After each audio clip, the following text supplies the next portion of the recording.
Good morning friends. எம்ஹெச்சிலேருந்து night notification விட்டுருக்காங்க. என்னென்னா final result final answer key விட்டாங்க. நைட்டு 12 மணிக்கிட்ட விட்டாங்க ஃபைனல் ஆன்சர் கீ. அதை தொடர்ந்து அப்படியே வந்து மார்க்கும் விட்டுருக்காங்க. டிஸ்ட்ரிக் கோர்ட்டில் நம்ம எழுதியிருந்தோம் இல்லைங்களா, 2 நாள் எக்ஸாம் நடந்தது. அதாவது 9/11 அன்றைக்கும் 10/11 அன்றைக்கும் எக்ஸாம் நடந்தது.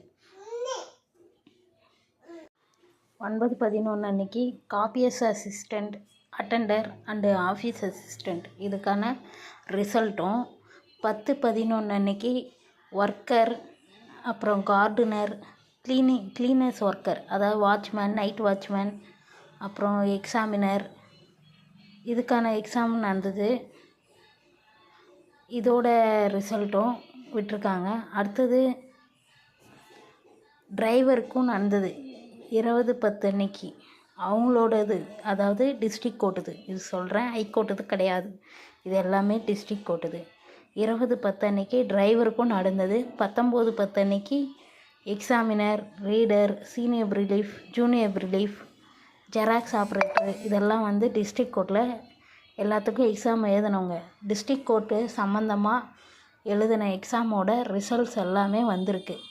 இது போய் பார்ட் ஏ, பார்ட் பி, அதோட அப்ளிகேஷன் நம்பர், டேட் ஆஃப் பர்த்லாம் கொடுத்தீங்கன்னா எழுதினவங்களோட மார்க் பார்ட் ஏ, பார்ட் பின்னு வந்துடும்.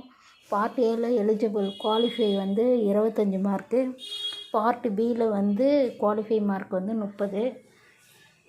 நீங்கள் என்ன மார்க் எடுத்திருக்கீங்கன்னு கமெண்ட் பண்ணுங்கள்.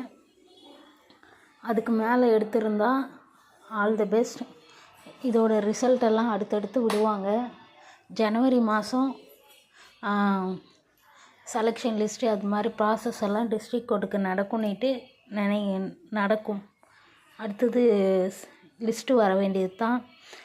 இதோட இந்த மார்க்கு, கட் ஆஃப் மார்க்கு இதெல்லாம் எதாக இருந்தாலும் விடுவாங்க. எது விடுறாங்களோ நான் அடிக்கடி உங்களுக்கு அப்டேட் பண்ணிகிட்ருக்கேன். என் சேனலை ஃபாலோ பண்ணி, ஷேர் பண்ணி, சப்ஸ்கிரைப் பண்ணி வச்சிட்ருங்க. நான் ஏதாவது எம்ஹெச்சியில் விட்டாங்கன்னா உங்களுக்கு நான் வீடியோ போடுறேன். நல்ல மார்க் எடுத்தவங்களுக்கு ஆல் தி பெஸ்ட். மார்க் வராதவங்களுக்கு கவலைப்படாதீங்க. இது ஒரு எக்ஸாம் தான் கிடையாது. ஹைகோர்ட் பொறுத்த வரைக்கும் நிறைய எக்ஸாம்ஸ் இருக்குது. நிறைய எடுத்துக்கிட்டே தான் இருப்பாங்க. வருஷத்துக்கும் நிறைய வேக்கன்சி எடுப்பாங்க. அதனால் இந்த வாட்டி விட்டவங்க அடுத்த வாட்டி கூட நல்ல மார்க் எடுக்கலாம். அதனால் கம்மி மார்க் எடுத்தவங்க ஃபீல் பண்ணிகிட்டு இருக்காதீங்க.